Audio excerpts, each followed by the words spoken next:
I never thought my own flesh and blood would treat me like some dusty antique they needed to hide. But that's exactly what happened the day my granddaughter turned 12. The day started with sunshine, balloons, and everything you'd expect at a fancy suburban birthday. I had spent the whole morning thinking about how pretty my granddaughter Emma looked last time I saw her. Little curls, missing teeth, calling me Nana Sal. I wrapped her gift with shaking hands because my arthritis was flaring again. But excitement kept me going. I told myself, Salma, today's gonna be special. Don't overthink. God, I was wrong. The moment I walked into my son Mark's house, I felt something cold, like the air shifted just for me. My daughter-in-law Jessica strutted up in her designer heels, giving me that fake, tight-lipped smile, like her face would crack if she tried harder. "Oh, Salma, you made it," she said, voice sharp enough to slice bread. She looked me up and down like she was checking an old thrift store item. "You didn't have to dress up so much. It's just a kid's party." I swallowed my pride. I wanted to look nice for Emma. Her smirk twitched. "Yeah, well, listen, we kinda have a theme. Young, fun, modern. So if you could just sit somewhere you won't be in the pictures, we don't want to confuse the vibe." I blinked. "Excuse me?" But she wasn't done. She waved one of the team decorators over and said, loud enough for the room, "Put her in the back corner. That spot behind the gift table. Perfect. Out of the way." People actually turned to stare. Some snickered. One mom whispered, "That's the grandma? Why's she even here if she's going to sit there?" My heart cracked a little, but I forced a smile. My son Mark hurried over, eyes on his phone, barely looking at me. "Mom, don't make a big deal. Jess spent weeks planning this. Just sit in the corner, okay? It'll keep things smooth. Keep things smooth, like I was the problem." And so I walked to the back corner, the place where they kept empty cardboard boxes and a stack of folding chairs. I sat there with my purse on my lap, shoulders tight, pretending I didn't feel every laugh, every side eye, every reminder that my age apparently made me a burden. I kept telling myself, just stay for Emma. Don't ruin her day. Don't cry. But inside, shame burned hotter than embarrassment. 40 years raising a son alone, 10 years widowed, and now I was being treated like a prop they didn't want in the photos. And then, just as I thought the worst part of the day had passed, the front door opened. A man walked in, silver hair, strong posture, sharp suit, quiet confidence. Everyone turned. My heart dropped straight to the floor, because I knew that face, and I knew that smile. My first love, back after 50 years, walking straight toward me. And he wasn't smiling at the birthday girl. He was smiling at me. "Well, damn," he said, loud enough for the whole house to hear. "I finally found you, Selma." And the entire birthday party froze. But if I thought my family's jaws hitting the floor was shocking, what he said next nearly blew the roof off the house. I swear, when Ethan, yes, that Ethan, the boy I loved before life slammed its doors, walked up to me, the entire birthday hall went dead silent. You could have heard a pin drop on that damn marble floor. He didn't hesitate, didn't blink, didn't act like we were strangers. No, he stepped right into that tiny, humiliating corner where my family shoved me like I was some outdated antique they didn't want to display. And with the confidence of a man who owned half the damn state, he smiled at me and said, "Salma, sweetheart, look at you, still beautiful." Beautiful. No one in my family had used that word for me in years. Hell, they'd barely said hello without rolling their eyes. Every set of eyeballs in that room whipped toward me so fast, I thought someone's neck would crack. Camille, my daughter-in-law, literally dropped her champagne flute, shattered it on the floor. My son froze like someone unplugged him. But oh God, I froze too, because that voice, that tone, that warmth, it was like getting hit with a memory truck going 90 miles per hour. He stepped closer, slowly, like he was giving me time to breathe. "Didn't expect to find you hiding by the punch bowl," he teased softly. I almost choked. "Hiding? No, I wasn't." "Oh, sweetheart," he murmured, eyes softening. "You don't have to explain anything to me." And then he took my hand, in front of everyone. I felt my knees wobble. My heart was slamming like it wanted out of my chest. For a second, I forgot the cheap balloon arch, the loud DJ, the fake smiles, and the fact that my own children had shoved me into the literal back corner like I was a shameful secret. My granddaughter, little Ava, broke the silence first. "Grandma, who's that cool guy? He looks like someone on TV." Kids don't lie. And Ethan, he absolutely looked like someone important. Tailored suit, expensive watch, clean shave, and a calmness that screamed power. My daughter-in-law finally found her voice.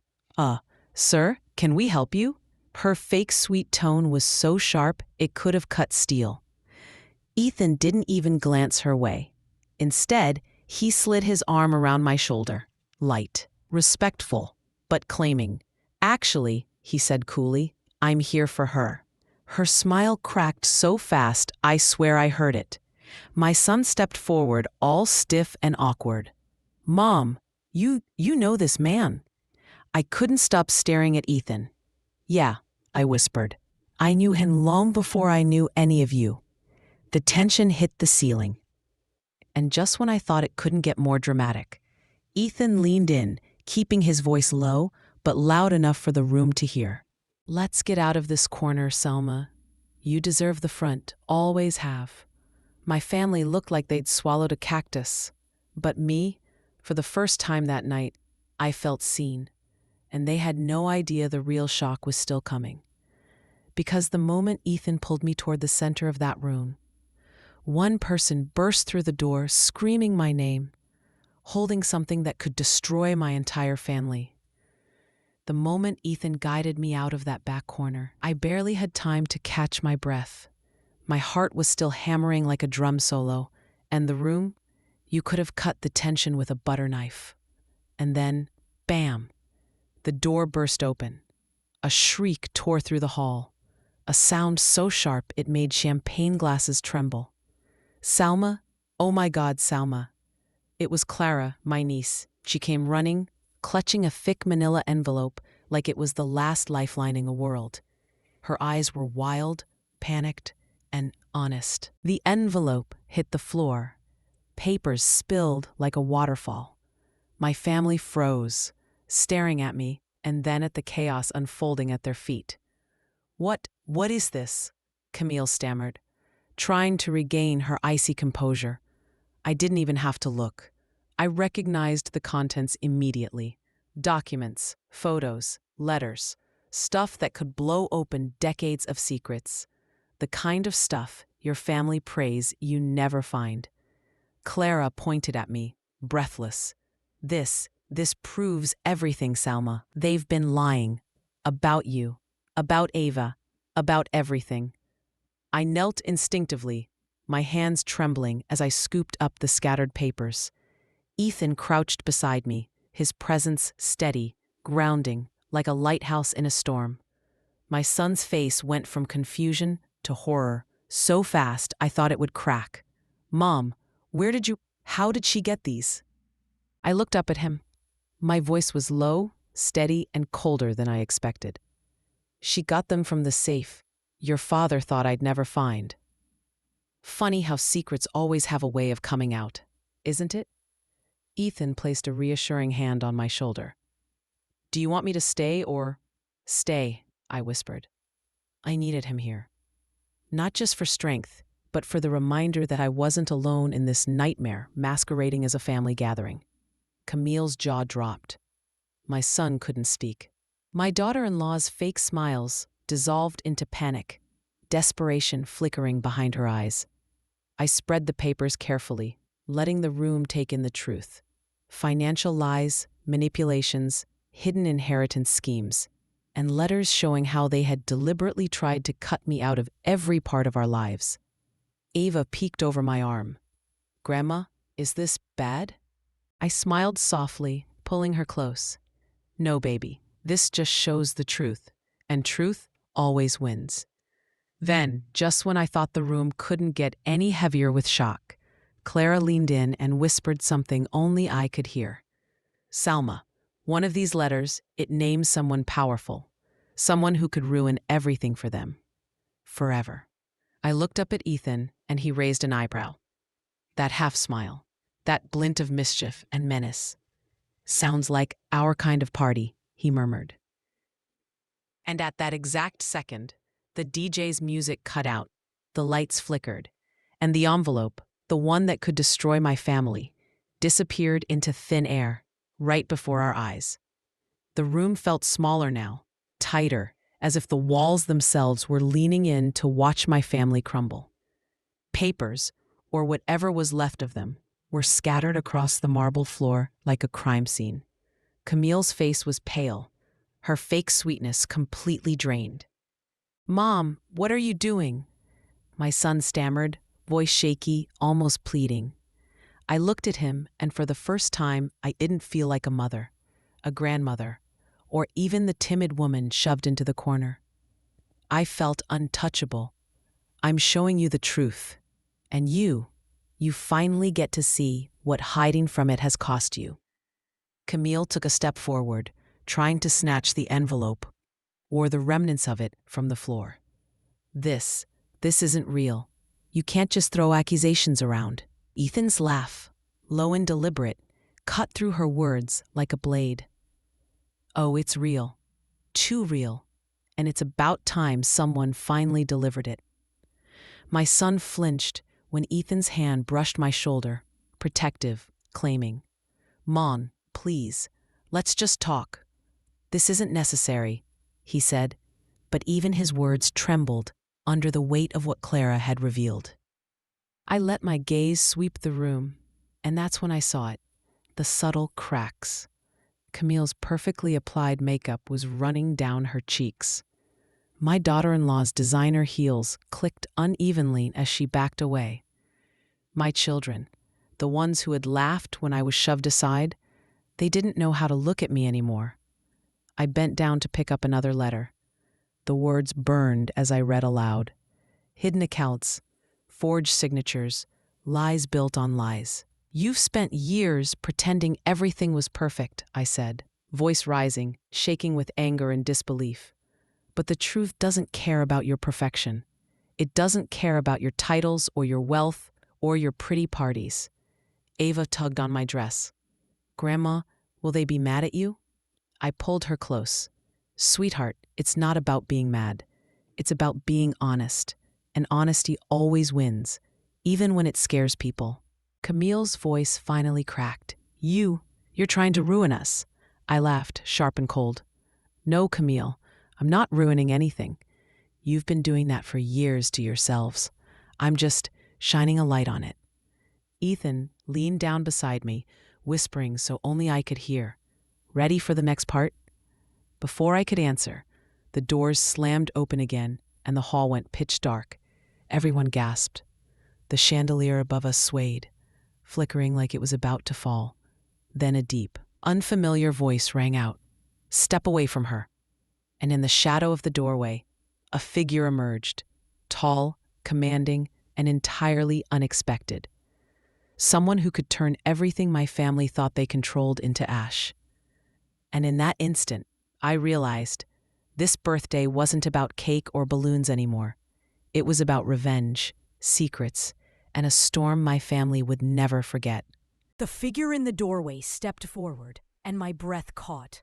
I knew that presence. I shouldn't, but I did. Tall, imposing, sharp suit, but there was something familiar in the way he stood, like he belonged to the chaos rather than feared it. "Everyone, stop!" His voice was calm, commanding, but carried a weight that made the room fall silent instantly. "All of you, step back." Camille tried to brush past him, voice quivering. Who are you? He looked straight at me, and my heart skipped. Salma, he said, a faint smile tugging at the corners of his lips. It's been a long time. Ethan stiffened beside me, a subtle warning in his stance, but I barely noticed. My mind was racing, memories hitting like a freight train. The papers, the lies, the years of being shoved aside. And now him. Do you remember our promise? He continued, eyes locking on mine. The one we made before the world got in the way? I swallowed hard. I thought... Thought what? He interrupted gently. That the past doesn't matter? That life would let you just fade into a corner while they built their little empire on lies? My family stared, wide-eyed. Camille's hand covered her mouth. My son's face was pale, and I swear my daughter-in-law looked ready to faint. Ethan finally stepped forward, protective but cautious. Who are you? He turned, gaze sweeping the room, sharp and unrelenting. I'm someone who knows the truth, and I've come to make sure it's seen. Then, calmly, deliberately, he pulled out a folder. Thicker, heavier, more damning than Clara's envelope. He laid it on the table. The room froze. I felt a strange thrill, a dangerous excitement. Every hidden secret, every family lie, every betrayal. It was all there in black and white. Everything, he said softly, almost tenderly. Every single thing they tried to hide from you, including the inheritance, the manipulated accounts, the forged signatures, and the person behind it all. Ava peeked from behind my legs, wide-eyed. Grandma, is this bad? I bent down to hug her, whispering, No, baby. This is justice. My son stepped closer, shaking. Mom, how did you... I didn't answer. I let the weight of the papers speak for itself. The tension was unbearable, thick enough to suffocate. And then, the unexpected. Clara gasped, pointing to the folder. Wait, this name. It can't be. I looked, and my blood ran cold. The person named wasn't just anyone, not just a distant relative or a shady lawyer. This was someone who could destroy the family empire entirely, with one phone call, one signature, one move. Ethan's hand squeezed mine. Ready for the fun part? He murmured. I nodded, because I realized right then this birthday had turned into the ultimate reckoning. And just as the first screams started, the man in the doorway smiled and whispered something so shocking, so personal, that even I didn't see it coming. The air in the hall felt thick, heavy, like every lie, every betrayal, every whispered secret was pressing down on us. My family couldn't breathe under it, and I felt free. The man in the doorway, still calm, still powerful, took a step forward. You've all been playing a dangerous game, he said, eyes scanning my family like a hawk. But every house of cards falls eventually. Camille's face was pale as paper. This is impossible. These can't be real. I finally spoke, my voice steady, cold, and sharp. Camille, they are, and you know it. Every fake smile, every whispered insult, every shove I got tonight, it all comes from this. My son opened his mouth to defend them, but the words caught in his throat. Every eye in the room was on the documents, on the folder, on the truth that had been shoved in their faces. And then the real chaos began. The man in the doorway opened the folder slowly, deliberately, revealing names, dates, signatures, and evidence that left no room for lies. Your empire, he said, voice low, was built on manipulation and deceit. And now, someone has to pay the price. Camille backed toward the table, her voice shaking. You can't! Mom, this is insane! I finally let myself smile. Not cruel, not smug, just relieved. The woman they'd tried to erase from every family photo, every dinner, every conversation. I was standing in the center, unshakable. Ava tugged at my dress. Grandma, are they going to be mad forever? I knelt and whispered into her ear. Honey, sometimes people have to be scared before they learn. And sometimes the truth is the only way to wake them up. Ethan's arm tightened around me. Looks like the party just got interesting, he murmured, voice low. Dangerous. My son finally stepped forward, trembling. Mom, I didn't know. We didn't know. I shook my head. You didn't care to look. And now, look where that's gotten us. And then, just when I thought the storm had reached its peak, Clara gasped, pointing at a single page in the folder. I froze. The signature on that page wasn't just important. It was explosive. It could ruin their reputations, their careers, and even put someone behind bars. And worse, it wasn't just any signature.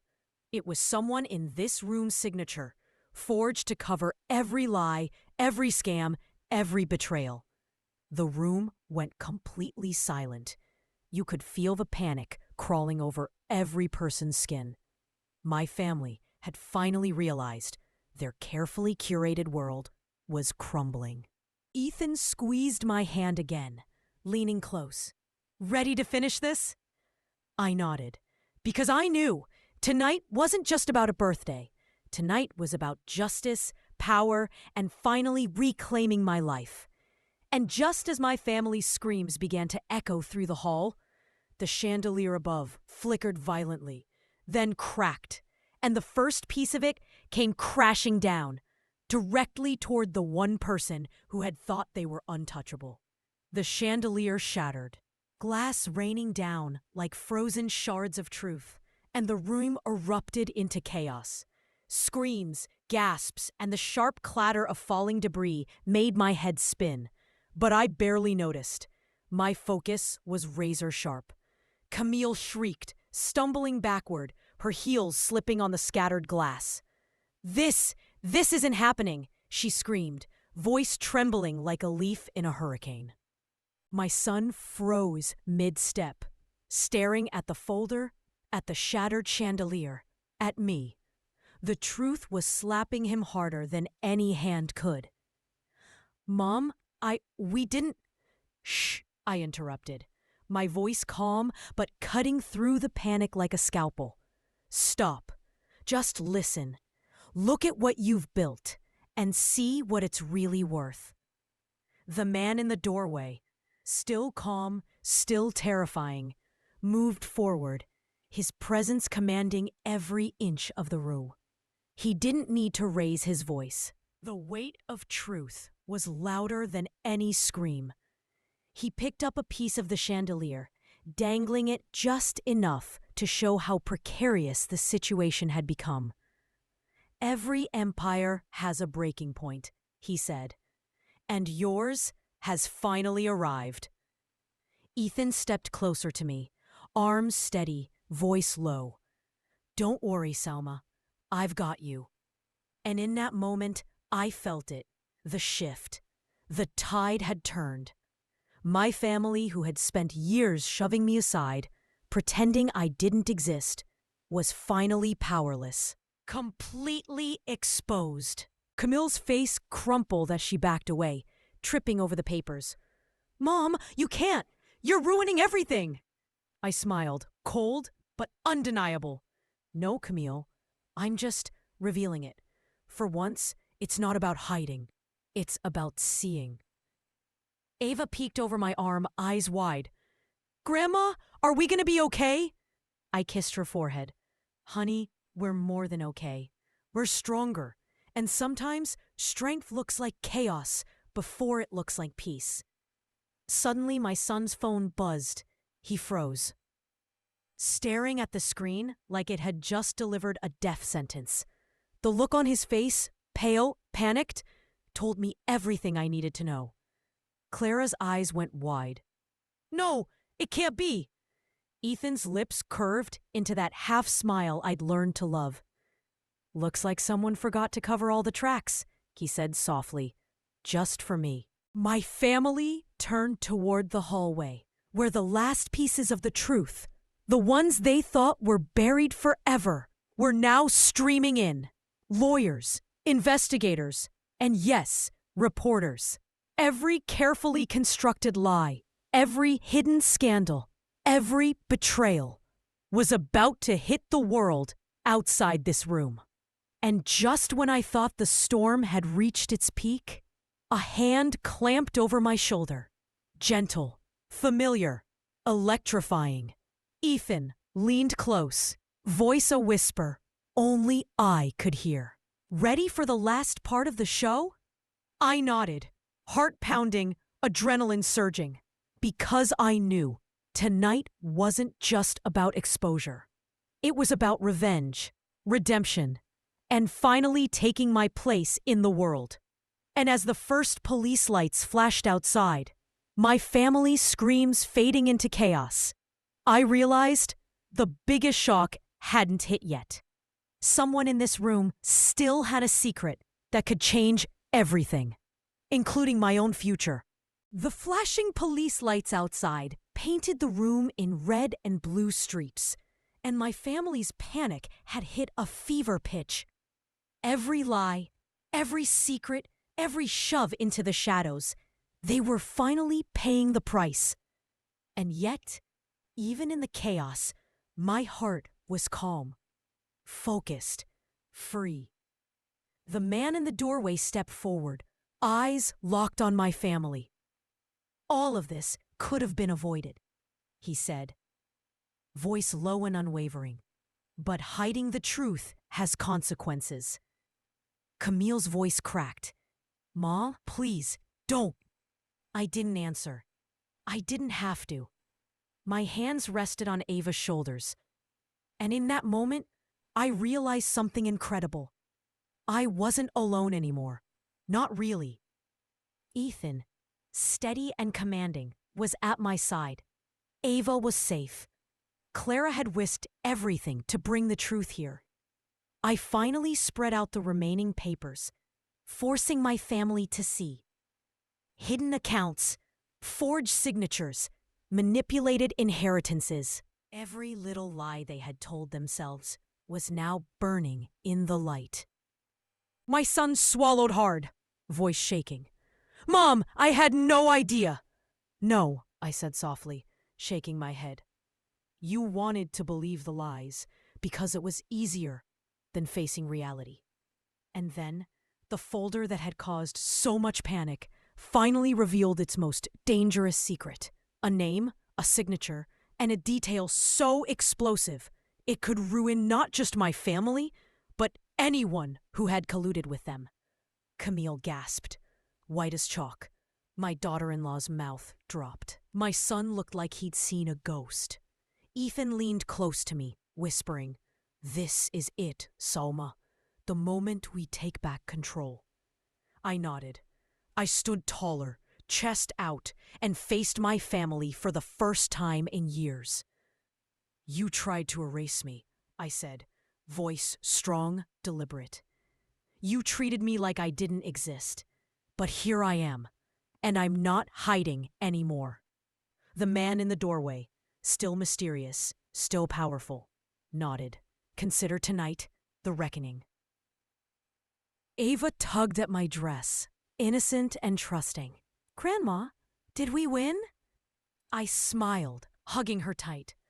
"Honey, we've already won. Truth can't be beaten. Lies can't last forever. And people who try to hide it, well, tonight, they've learned that the hard way." Camille sank to the floor, finally sobbing, realizing the weight of what she had done. My son buried his face in his hands, speechless. And me, I felt a strange, warm light fill my chest. After all the years of being shoved aside, humiliated, erased, I finally felt seen, respected, powerful. Then Ethan took my hand, eyes soft but commanding. "Shall we go, Selma? The rest is just cleanup." I nodded, feeling an exhilaration I hadn't felt in decades. But as we walked toward the door, the mysterious man paused, glancing over his shoulder. "One last thing," he said. "Not everything is as it seems. Someone here has a secret even I didn't expect. And when it comes out, it could change everything again." Just as we thought the storm passed, the mysterious man, still calm, still unnervingly composed, paused in the doorway. The air thickened. Every heartbeat in that room seemed louder, sharper, heavier. "I told you, not everything is as it seems," he said, voice low, but cutting through the tension like a knife. "There's one more secret, one more truth that changes everything." I froze. My family froze. Even Ethan, usually unreadable, raised an eyebrow. "Who? What are you talking about?" My son stammered. The man reached into his coat, pulling out a single folded piece of paper. Everyone leaned in, eyes wide, breaths shallow. I could feel the electricity of the moment charging the room. "This," he said, handing it to me, "is the final piece of the puzzle. Whoever holds this holds the truth about everything your family tried to hide." I unfolded it carefully, my hands trembling, and my blood ran cold. It was a letter, written years ago, signed in my husband's hand. My late husband, the one I'd loved, the one who'd promised me a simple, honest life, had left instructions, a confession, a map of everything my family had tried to bury. And then I saw it. The part that made my knees buckle. The letter revealed that my son and daughter-in-law had intentionally hidden my rightful inheritance. Not out of ignorance, but out of greed. They had plotted, manipulated, and covered their tracks for decades. Camille's gasp echoed like a gunshot. My son's face went pale, lips trembling. My daughter-in-law's eyes filled with panic and shame. I felt a strange calm wash over me. All the humiliation, all the pushing into corners, all the silent years of being ignored. It had led to this. And now, justice, real, undeniable justice, was in my hands. Ethan squeezed my hand, his voice a steady whisper. "You've got this, Salma. All of it." I straightened, folding the letter with care. "It's over," I said, voice firm. "No more hiding. No more pretending. The truth is finally out." Ava peeked up at me, innocence shining through chaos. "Grandma, we did it?" I smiled, lifting her into my arms. "Yes, baby, we did it. And it's just the beginning." My family's faces were a mixture of shock, regret, and fear. Camille's fake bravado was gone. My son's arrogance had crumbled, and for the first time in decades, I felt seen, respected, and powerful. The mysterious man nodded at me, as if confirming that the story wasn't just about exposure. It was about reclaiming my life. And just as I felt relief wash over me, Ethan leaned close, voice soft but certain. "Salma, the world doesn't get a second chance like this, but we do. And I think it's time we finally start living our story together." The room was quiet now. The chaos, the screams, the shattered chandelier, and the screaming accusations, all of it had settled into a heavy, tense calm. My family, the ones who had spent years trying to erase me, were left to face their own shame. Ethan stood beside me, calm, protective, unwavering. His presence was steadying, like a lighthouse in a storm I had survived for decades. I realized then, for the first time in years, I didn't feel small, invisible, unwanted. Ava ran up, hugging my legs tight. "Grandma, does this mean we're safe?" I knelt, holding her close, feeling her little heart beating against mine. "Yes, baby," I whispered. "We're safe and we're free." Clara gave me a shy smile, the kind that held both pride and relief. "You did it, Salma. You showed them all." I shook my head, smiling softly. "No, Clara, we did it. All of us who refused to stay silent. All of us who believed in the truth." My son finally spoke, voice barely a whisper. "Mom, I'm sorry. I didn't realize." I held up a hand, cutting him off gently. "It doesn't matter anymore. What matters is what comes next. The past is behind us, and we finally get to choose who we want to be." Camille slumped into a chair, silent. My daughter-in-law avoided my eyes. I didn't feel anger anymore, just clarity. The truth had been revealed, and justice had been served. Ethan took my hand, lacing our fingers together. "Are you ready to step into the world with me, Selma?" I looked down at Ava, then at Ethan, then at the room that had once tried to crush me. And I realized something extraordinary. The pain, the humiliation, the years of being shoved into corners had all led me here. To strength, to love, to freedom.